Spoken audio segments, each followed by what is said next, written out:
નમસ્કાર મિત્રો, શ્રી રામ કબીર હાઈસ્કૂલ તરફથી હું ઘનશ્યામ રાઠોડ આપ સૌનું હાર્દિક સ્વાગત કરું છું. આજરોજ આપણે ચેપ્ટર 3 વિચલ સુરેખ સમીકરણની અંદર કૂટ પ્રશ્નો પરથી સમીકરણો કેવી રીતે બનાવવા તેની ચર્ચા કરવાની છે.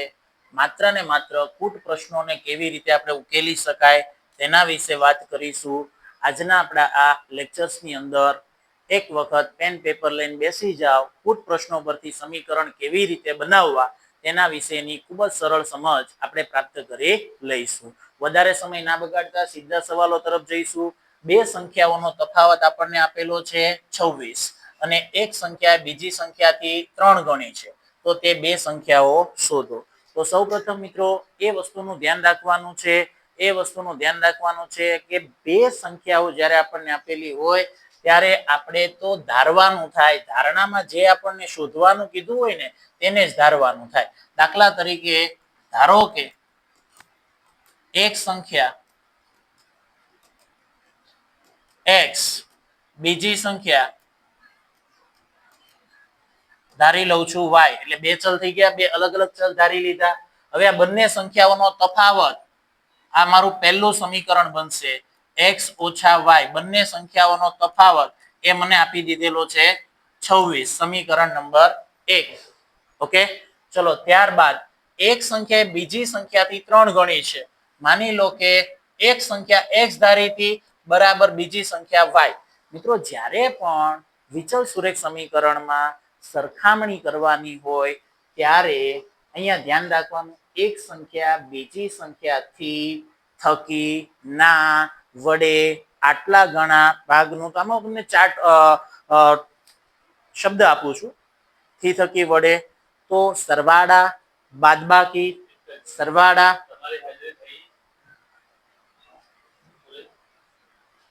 ગુણાકાર ભાગાકાર, બરાબર છે. આ ચાર શબ્દોનું ધ્યાન રાખવાનું છે.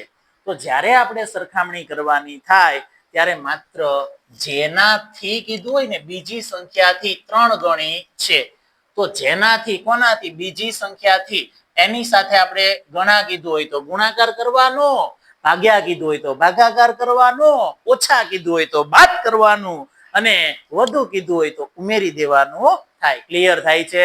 આ કે ના? આ કે ના? તો બીજું સમીકરણ અહીંયા મને મળી ગયું x ઓછા 3y બરાબર 0, સમીકરણ નંબર 2.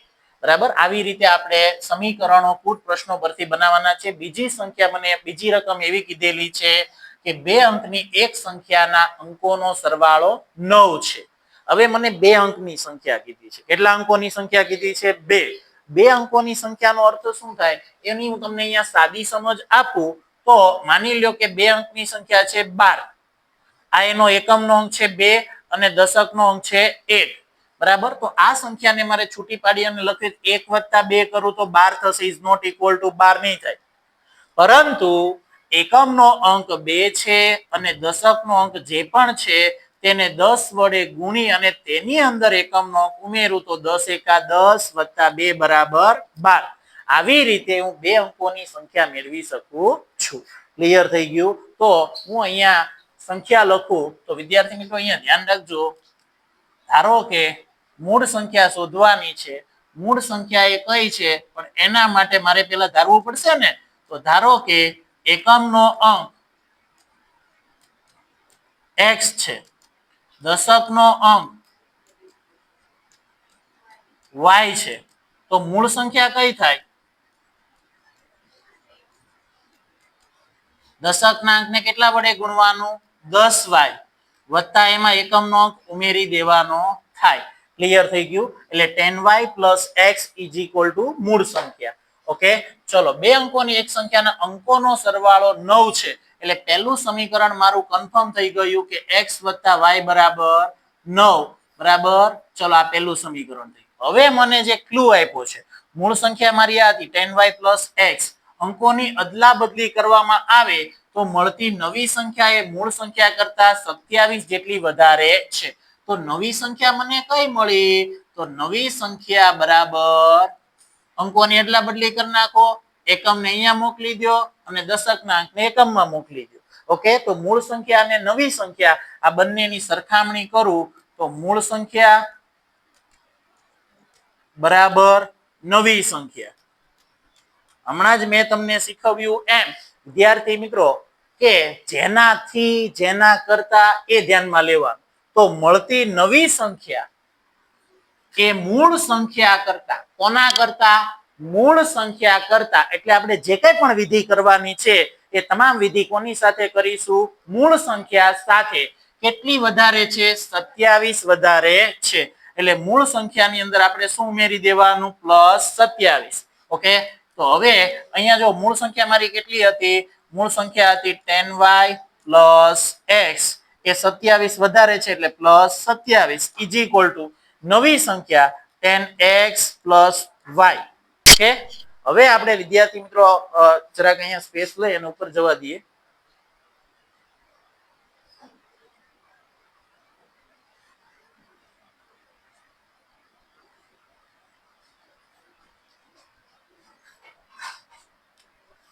ચાલો અહીંયા ધ્યાન રાખજો શું કીધું હતું કે મૂળ સંખ્યા બરાબર નવી સંખ્યા. મૂળ સંખ્યા કેટલી હતી મને આપેલી તો કે 10y + x.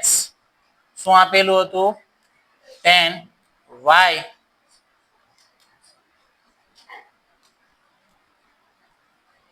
+ x બરાબર નવી સંખ્યા શું હતી 10x + y બરાબર અને આ 27 વધારે હતી. બસ હવે સાદું રૂપ આપી દેવાનું xx વાળાને એક બાજુ કરી દેવ yy વાળાને એક બાજુ કરી દેવ એટલે આપણને બીજું સમીકરણ મળી જશે. બરાબર તો આ બધાને આ બાજુ લઈ આવું તો 10x આ x ને આ બાજુ લાવું તો -x પછી 10y ને આ બાજુ લાવું તો +y -10y પછી અહીંયા 27 છે વત્તા આ બાજુ આવે તો -27 આ બાજુ શું આવશે વધ્યું 0. ચલો હવે જે વધ્યું 10 માંથી 1x જાય તો 9x 1y -10y એટલે -9y -27 બરાબર 0. 3 એ 3 માંથી 9 સામાન્ય કાઢી લે તો શું વધ્યું તો કે અહીંયા કૌંસમાં x -y -9 તેરી 27 એટલે અહીંયા કેટલા વધ્યા 3 અને અહીંયા 0. આ 9 ને આ બાજુ લાવું તો એ 0 ના છેદમાં આવી જાય બરાબર એટલે x - y -3 એટલે આ આવ્યું 0 એટલે x - y -3 બરાબર 0. -3 ને આ બાજુ મોકલું તો એ +3 થઈ જશે બરાબર x - y બરાબર 3. આ બીજું સમીકરણ મળી ગયું. પહેલું સમીકરણ અંકોનો સરવાળો એટલે x + y બરાબર 9. આ મારું પહેલું સમીકરણ હતું. તો આવી રીતે આપણે કુટ પ્રશ્નને સોલ્વ કરી અને આગળ વધી શકીએ છીએ. ત્યાર પછી વિદ્યાર્થી મિત્રો આગળની રકમો આપણે જોતા જઈએ. જેમ જેમ આપણે રકમો સોલ્વ કરતા જઈશું તેમ તેમ આપણને આઈડિયા આવતો જશે. ક્લિયર થાય છે? ચાલો દેખાય તો છે ને ભાઈ બધાને? ઓકે તો સારું. ચાલો ત્રીજો ક્વેશ્ચન એવો છે કે એક અપૂર્ણાંકના અંશ અને છેદ બંનેમાં 2 ઉમેરતા તે 9 ના છેદમાં 11 બને છે. ચાલો તો પહેલા તો હું ધારી લઉં ધારો કે અંશ કેટલો આપેલો છે એને હું ધારી લઉં x અને છેદ કેટલો આપેલો છે y બરાબર. અંશ અને છેદ x છેદમાં y એમાં બંનેમાં 2 ઉમેરવાના છે એટલે ઉપર નીચે બંને જગ્યાએ શું ઉમેરવાનું છે 2 બરાબર. તો મને અપૂર્ણાંક કેટલો મળે છે 9 ના છેદમાં 11. હવે આનું મારે સોલ્યુશન કરવાનું છે. એકંતર પ્રમાણનો નિયમ વાપરી અને હું કામ કરી શકીશ. ત્યારબાદ અંશ અને છેદ બંનેમાં 3 ઉમેરવાના છે તો નવો ગુણોત્તર કેવો મળે છે 5 ના છેદમાં 6. પહેલા હું તમને આનું સોલ્યુશન કરીને સમીકરણ લાવી બતાવું પછી હું તમને 3 ઉમેરી અને બતાવીશ. તો આને અહીંયા મોકલી દઈએ આને અહીંયા મોકલી દઈએ તો x + 2 * 11 બરાબર 9 ની બાજુમાં y + 2 એકાંતર પ્રમાણ કરતા બંને સંખ્યાઓના છેદ દૂર થઈ ગયા. હવે ગુણાકાર કરવાનો 11 ને અંદર ગુણી દો 11 ને x સાથે ગુણીશ 11 ને 2 સાથે ગુણીશ તો 11x + 11 દુ 22 બરાબર. અહીંયા 9 છે 9 ને y સાથે ગુણો 9 ને 2 સાથે ગુણો તો 9y + 9 દુ 18. હવે બધાને એક બાજુ લઈ લઈએ તો 11x એમના એમ આ 9y ને આ બાજુ લાવવું એટલે શું થશે -9y 22 ને આમ મોકલી દઈએ એટલે 18 - 22 ક્લિયર થઈ ગયું.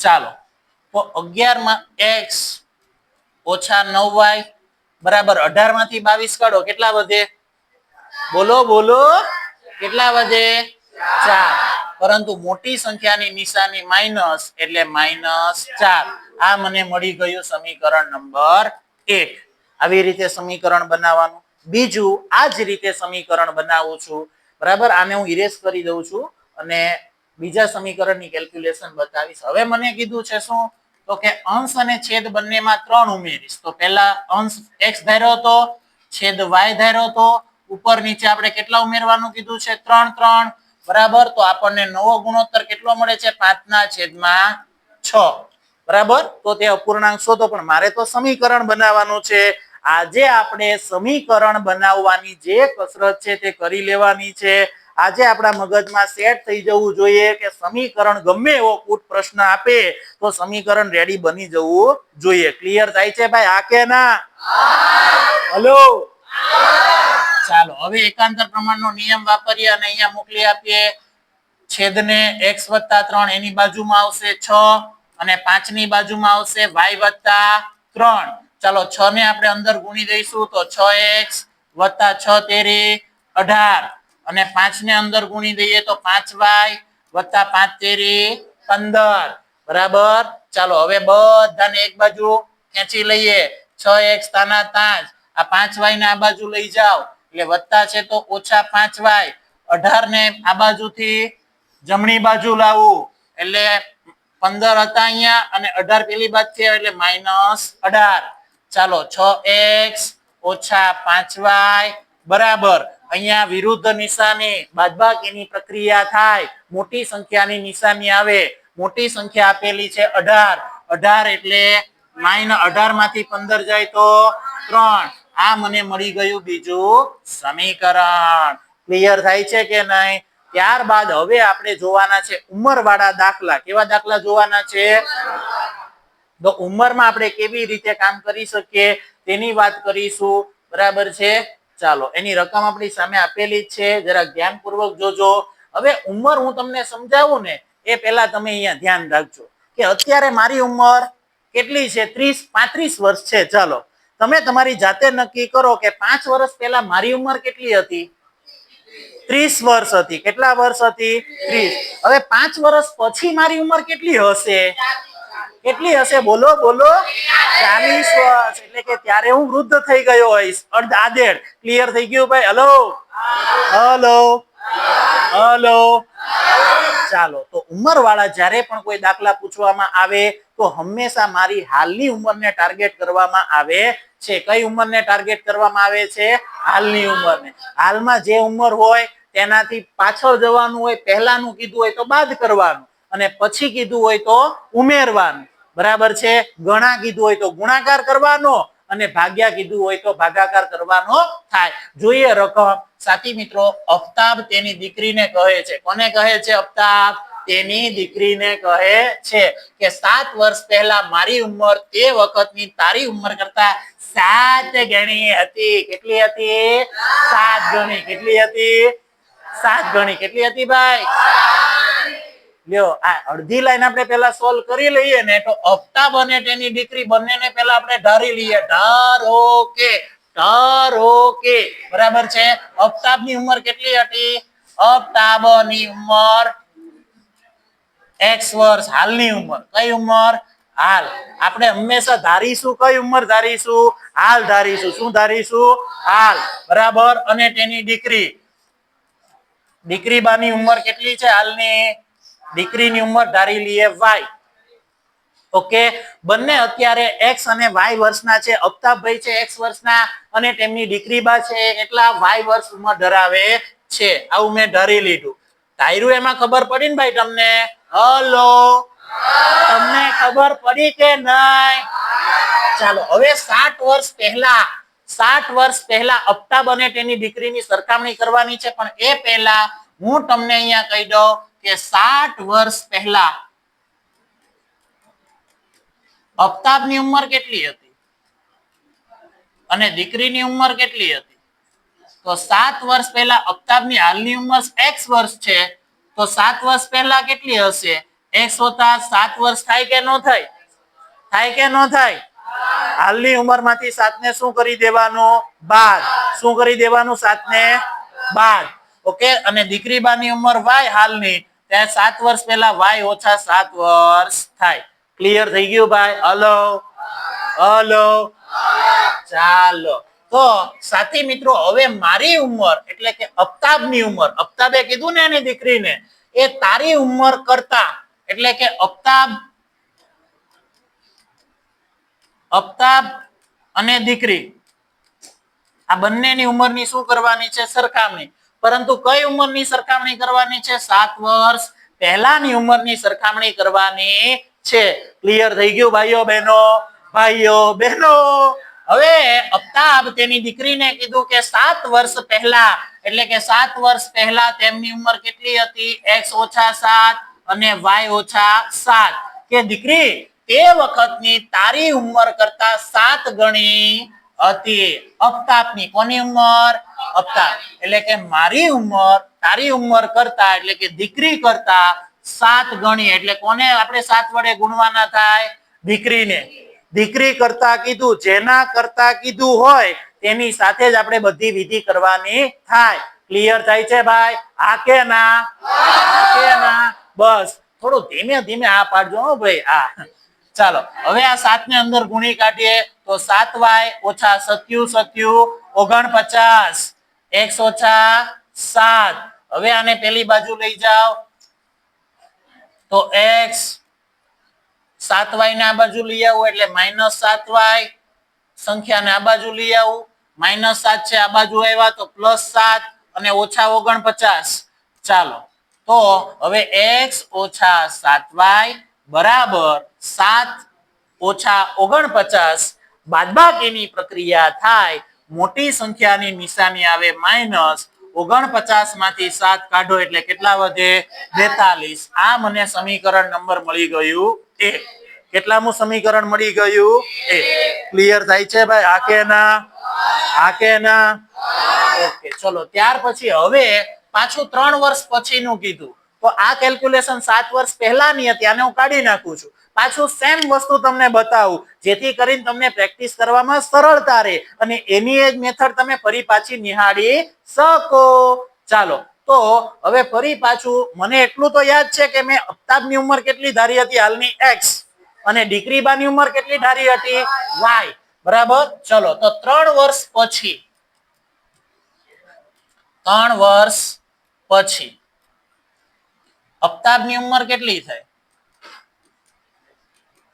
x + 3 વર્ષ અને દીકરીની ઉંમર y + 3 વર્ષ ચલો 3 વર્ષ પછી કીધું એટલે મેં ઉમેરી દીધું પહેલા કીધું તો મેં શું કર્યું હતું બાદ કર્યું ઓકે મારી ઉંમર એટલે કે હવે અફતાબ એવું કહે છે કે મારી ઉંમર એટલે ફરી પાછું આપણે શું કરવાનું છે અફતાબ અને દીકરીની ઉંમરને સરખાવવાની છે કે 3 વર્ષ પછી અફતાબની ઉંમર કેટલી હતી x + 3 અને દીકરીની ઉંમર કેટલી હતી y + 3 ક્લિયર થાય છે ભાઈ હલો તો મારી ઉંમર તારી તે વખતની ઉંમર કરતા એટલે 3 વર્ષ પછીની ઉંમર કરતા 3 ગણી હશે કેટલા ગણી હશે 3 એટલે દીકરી કરતા 3 ગણી એટલે દીકરીની ઉંમરને આપણે શું કર્યું 3 વડે ગુણી કાઢ્યું ચાલો અહીંયા હવે 3 વડે ગુણતા જઈએ 3 ને અંદર બંને જગ્યાએ કૌંસમાં ગુણાય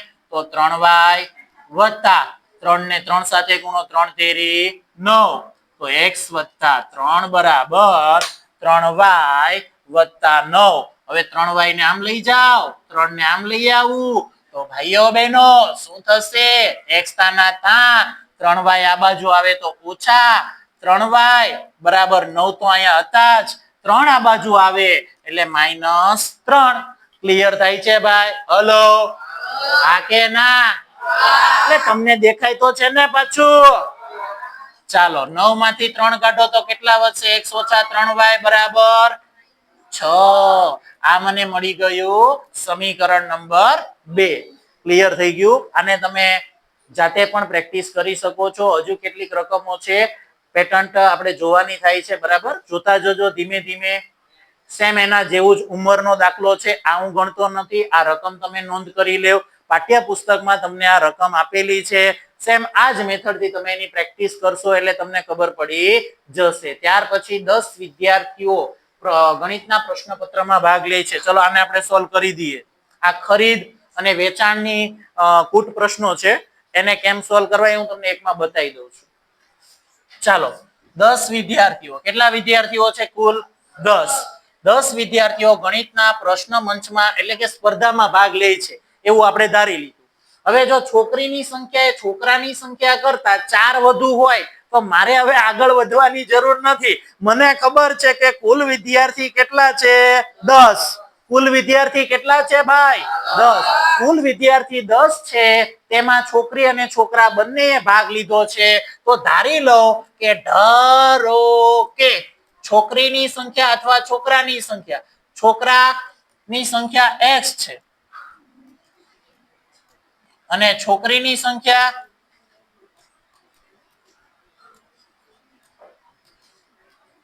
y ધારી લીધી. ઓકે, ચાલો તો હવે ધ્યાન રાખજો ભાઈઓ બહેનો, કુલ વિદ્યાર્થીઓ કેટલા છે? એટલે કે છોકરા વત્તા છોકરી બરાબર કુલ કેટલા વિદ્યાર્થીઓ થયા? 10. સમીકરણ નંબર 1 છે ને સિમ્પલ. ચાલો હવે મને એવું કીધું કે છોકરીની સંખ્યા છોકરાઓની સંખ્યા કરતા એટલે કે છોકરી બરાબર છોકરા, છોકરીની સંખ્યા સરખામણી કરી દીધું, ઇક્વલ્સ બંને વચ્ચે સરખા બરાબરની નિશાની કરી. હવે કોના કરતા કીધું છે? તો છોકરા કરતા 4 વધારે હોય તો જેના કરતા વધુ કીધું છોકરા કરતા તો એની અંદર ઉમેરવાનું વત્તા 4. ક્લિયર થઈ ગયું? ચલો છોકરીની સંખ્યા કેટલી હતી? y, છોકરાની સંખ્યા x વત્તા 4. ક્લિયર થઈ ગયું? આ કે ના? આ કે ના? ચાલો તો આ x ને પેલી બાજુ જવા દો તો -x વત્તા y બરાબર 4. આ મને કેવું સમીકરણ મળી ગયું? બીજું. ક્લિયર થઈ ગયું? તો આવી રીતે કુટ પ્રશ્નો ઉપરથી આપણે સમીકરણો મેળવી શકીએ છીએ. વિદ્યાર્થી મિત્રો હજુ આગળ 5 પેન્સિલ નું આપેલું છે. 5 પેન્સિલ 7 પેન ની કુલ કિંમત 50 રૂપિયા છે. આને પણ આપણે જોઈ લઈએ જેથી આપણને સરળતા રહે. જરાક ધ્યાન રાખજો. 5 પેન્સિલ અને 7 પેનની કુલ કિંમત ₹50 છે. માની લો કે મને ઘરેથી 10 રૂપિયા આપ્યા. હું સ્ટેશનરી ઉપર ગયો અને સ્ટેશનરી ઉપર જઈને મેં 2 રૂપિયા વાળી પેન્સિલ અને 3 રૂપિયા વાળી બોલપેન ખરીદવાનું નક્કી કર્યું. તો 10 રૂપિયામાં મને કેટલી પેન્સિલ અને કેટલી બોલપેન મળશે? 2 રૂપિયા વાળી પેન્સિલ અને 3 રૂપિયા વાળી બોલપેન. બરાબર છે?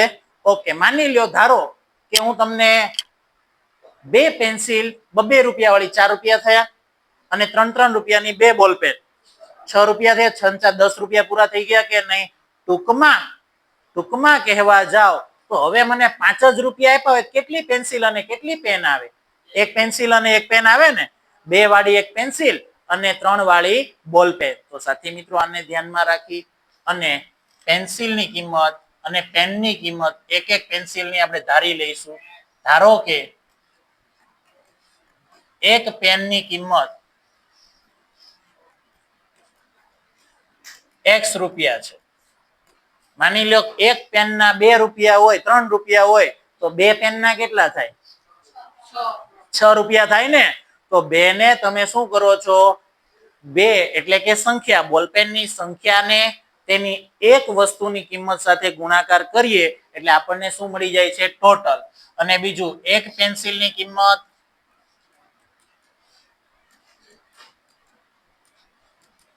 y રૂપિયા છે. કેટલી છે? y રૂપિયા. ઓકે, હવે ધ્યાનમાં લેજો 5 પેન્સિલની કિંમત એટલે કે 5y અને 7 બોલપેનની કિંમત એટલે કે +7 પેનની કિંમત કેટલી ધારી? x. એટલે 5 પેન્સિલ 7 બોલપેન કેટલી છે? 50 રૂપિયા છે. સમીકરણ નંબર 1. ક્લિયર થઈ ગયું? તમે ગમે તેમ ધારી શકો છો. હવે તે જ રીતે 7 પેન્સિલ, પેન્સિલની કિંમત કેટલી છે? y. તો 7y અને 5 બોલપેન +5x એની કિંમત કેટલી થાય છે? ટોટલ 46 રૂપિયા. આવી રીતે મને આ બીજું સમીકરણ મળી ગયું છે. બરાબર. આના પછીના આગળના લેક્ચર્સની અંદર લોપની રીતે, આદેશની રીતે કેવી રીતે ઉકેલ મેળવી શકાય, આ બે જ રીત આ ચેપ્ટર્સની અંદર ખૂબ મહત્વની રીતો છે જે બોર્ડની અંદર તમને હેલ્પફુલ થઈ શકે છે. તો આ બંનેના વિડીયો પણ નેક્સ્ટ સેશનમાં આપણે આપીશું તમને. ચલો અત્યારે માત્ર ને માત્ર સમીકરણો કેવી રીતે બનાવવા તે જ આપણે શીખીએ, આગળ વધીએ. એક ક્રિકેટ ટુકડીના કોચ, ક્રિકેટ જોવો છો ને બધા? ચાલો, તો આ કોચે 7 બેટ અને 6 દડા, હમણાં જ આપણે પેન અને પેન્સિલમાં કર્યું ને તે જ રીતે એક દડા અને એક બેટની કિંમત હું ધારી લઉં. ધારો કે એક બેટની કિંમત કેટલી છે? x રૂપિયા અને એક દડાની કિંમત y રૂપિયા ધારી લીધું. ઓકે, ચલો તો 7 બેટની કિંમત કેટલી થાય? એકની કિંમત x, તો 7 બેટની કિંમત 7x વત્તા 6 દડા એટલે કે 6 ગુણ્યા એક દડાની કિંમત y બરાબર. આ બંને કિંમતો ટોટલ કેટલી આપણને કીધું છે? 3800 રૂપિયામાં ખરીદેલું છે. અને આપણે કહી દઈએ સમીકરણ નંબર 1. ચલો ત્યાર પછી તેને તે જ પ્રકારના 3 બેટ અને 5 દડા. ફરી પાછું ચલો એક બેટની કિંમત કેટલી હતી? x, એવા એને 3 બેટ ખરીદ્યા એટલે 3 ગુણ્યા x બેટની ટોટલ કિંમત થઈ ગઈ, કુલ કિંમત બેટની થઈ ગઈ, વત્તા 5 દડા એટલે એક દડાની કિંમત y રૂપિયા છે, તો 5 દડાની કિંમત 5y. ટોટલ એને કેટલા રૂપિયા આપીને ખરીદ્યું? 1750 રૂપિયા આપી અને તેને ખરીદ્યું. આ સમીકરણ નંબર મને મળી ગયું બીજું. 3x + 5y બરાબર 1750. તો આવી રીતે ખરીદ અને વેચાણમાં પણ તમે સમીકરણો બનાવી શકો છો. હવે આપણી વાત થવાની છે આગળ થોડાક ટફ મુદ્દા ઉપર જઈશું. ચલો, ટેક્સી ભાડું બહુ જ અગત્યનો સવાલ છે, બોર્ડમાં અવારનવાર વિદ્યાર્થી મિત્રો પૂછાય છે. તો એના માટે હું તમને સૌપ્રથમ અહીંયા ધ્યાન રાખજો કે આવો જ્યારે દાખલો પૂછાય ત્યારે એના ઉપરથી સમીકરણ બનાવવું બહુ ઈઝી છે, પણ એની સમજ આપણને ખબર હોવી જોઈએ. તો હું તમને એનું એક એક્ઝામ્પલ આપું કે અમારા સુરત શહેરની અંદર છે ને BRTS ચાલે છે. માની લો કે કામરેજ 4 રસ્તાથી આ BRTS માં બેસવા માટે ઓછામાં ઓછું ભાડું નક્કી થયેલું હોય છે. એને નિશ્ચિત ભાડું કહેવાય કે 5 રૂપિયા તો તમે BRTS માં બેસો એટલે આપી દેવાના. પછી માની લો એ નિશ્ચિત ભાડા બાદ દરેક કિલોમીટરે જેટલા કિલોમીટર વધતા જાય તેમ 1 રૂપિયો વધતો જાય. માની લો કે 1 કિલોમીટરનું અંતર કાપી અને બીજા સ્ટેન્ડ પર જવું છે, કામરેજ 4 રસ્તાથી શ્યામનગર જવું છે, તો પાછા 6 રૂપિયા આપવાના થાય. એક તો નિશ્ચિત ભાડું અને કિલોમીટર દીઠ ભાડું. બરાબર છે. તો આવી રીતે ભાડાનું કેલ્ક્યુલેશન નિશ્ચિત અને દર કિલોમીટરે વધતું ભાડું એમ કુલ ગણવામાં આવે છે. તો અહીંયા ધ્યાન રાખજો, મને કહેવામાં આવ્યું છે કે એક ટેક્સીનું નિશ્ચિત ભાડું અને અંતરના પ્રમાણમાં થતો ખર્ચ ધરાવે છે. તો પહેલા વાત કરી છે મને 10 કિલોમીટરની, કે 10 કિલોમીટરનું અંતર માટે 105 રૂપિયા અને 15 કિલોમીટરના અંતર માટે રૂપિયા 155 ચૂકવવા પડે છે. નિશ્ચિત ભાડું દર કિલોમીટરે કેટલું આપવામાં આવે છે? તો હવે અહીંયા ધ્યાન રાખજો. તો ધારો કે હું પહેલા ધારી લઉં, ધારો કે નિશ્ચિત ભાડું x રૂપિયા અને કિલોમીટર દીઠ ભાડું ધારી લો કિલોમીટરના y રૂપિયા. બરાબર. હવે પહેલા તો એને 10 કિલોમીટર માટે કેટલા ચૂકવ્યા? 105. બરાબર. તો અહીંયા પ્રથમ 10 કિલોમીટર માટે નિશ્ચિત ભાડું તો એને આપવાનું છે x + x. ઓકે, x ભાડું તો એનું લાગી જ જશે ગમે ત્યાં જાય. પછી હવે 10 કિલોમીટર ચાલ્યું તો કિલોમીટરના y, તો 10 કિલોમીટરના કેટલા રૂપિયા થાય? 10y. આ બંનેનો સરવાળો કરી અને એની કુલ ટિકિટ બને છે 105 રૂપિયા એને ચૂકવા. 105 રૂપિયા. આ મારું બની ગયું સમીકરણ નંબર 1. ક્લિયર થાય છે? હવે બીજા 15 કિલોમીટર માટે 155. તો હવે જો પહેલા હું અહીંયા 155 ટોટલ એને ટિકિટ ચૂકવી લખી દઉં છું. આ 155 માં એનું નિશ્ચિત ભાડું x તો હશે જ, વત્તા 15 કિલોમીટર માટે 1 કિલોમીટરે y તો 15 કિલોમીટર માટે 15y એમ નિશ્ચિત ભાડું અને કિલોમીટર દીઠ ભાડું આ બંનેની એને કુલ ટિકિટ ચૂકવણી કરવી પડે છે. તો વિદ્યાર્થી મિત્રો આ મને સમીકરણ નંબર 2 મળી ગયું. બરાબર છે. તો આવા ને આવા કૂટ પ્રશ્નો પરથી સમીકરણ તમે વધારે પ્રેક્ટિસ કરી અને શીખી શકો છો. હજુ પણ મારી પાસે કોઈ રિક્વાયરમેન્ટ હોય, જો તમને મારી મેથડ સમજમાં આવી હોય તો તમે અહીંયા જણાવી શકો છો. આપને એના પછીના સેશનમાં એટલે કે તમને એનો રેકોર્ડેડ અથવા તો લાઈવ લેક્ચર્સ આપી દેવામાં આવશે. ધન્યવાદ. રામ કબીર.